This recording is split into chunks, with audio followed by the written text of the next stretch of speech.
Hello everyone, welcome to Sanmarga classes. 11ನೇ ಪ್ರಶ್ನೆ, ಮಾರುಕಟ್ಟೆ ನಿರ್ವಹಣೆ ಎಂಬಂತಹ ಚಾಪ್ಟರ್ ಇಂದ ನೀವು ಆನ್ಲೈನ್ ವ್ಯಾಪಾರದಲ್ಲಿ ವಹಿಸಬೇಕಾದ ಮುನ್ನೆಚ್ಚರಿಕೆಯ ಕ್ರಮಗಳು ಯಾವುವು ಅಂತ ಕೇಳಿದ್ದಾರೆ. ಆನ್ಲೈನ್ ವ್ಯಾಪಾರ ಅಂತಂದ್ರೆ ಏನು ಮಕ್ಕಳೇ? ಫ್ಲಿಪ್ಕಾರ್ಟ್, ಮೀಶೋ ಅಥವಾ ಪೇಟಿಎಂ, ರೆಡ್ ಬಸ್, ಯಾವುದೇ ಒಂದು ಪ್ಲಾಟ್ಫಾರ್ಮ್ ಇರ್ಬೋದು, ಅಲ್ಲಿಂದ ನೀವು ವಸ್ತುಗಳನ್ನ ಅಂತರ್ಜಾಲದ ಮೂಲಕ ಖರೀದಿ ಮಾಡುವುದೇ ಆನ್ಲೈನ್ ವ್ಯಾಪಾರ. ಓಕೆನಾ? ಸೊ ನೀವು ಆ ವಸ್ತುವಿಗೆ ಬೆಲೆಯನ್ನು ಕೂಡ ಆನ್ಲೈನಲ್ಲೇ ಪಾವತಿಸಬಹುದು ಅಥವಾ ಖರೀದಿ ಮಾಡಿದ ಮೇಲೆ ಹಣವನ್ನು ಕೊಡಬಹುದು. ಓಕೆ. ಸೊ ಆನ್ಲೈನ್ ವ್ಯಾಪಾರದಲ್ಲಿ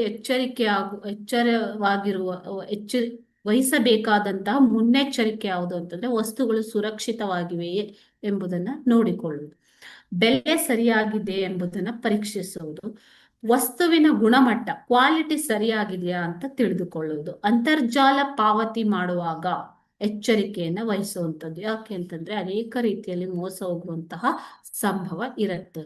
ಸೊ ಈ ಎಲ್ಲ ವಿಷಯಗಳ ಬಗ್ಗೆ ನೀವು ಜಾಗೃತರಾಗಿ ಇರಬೇಕಾಗುತ್ತೆ. ಓಕೆ.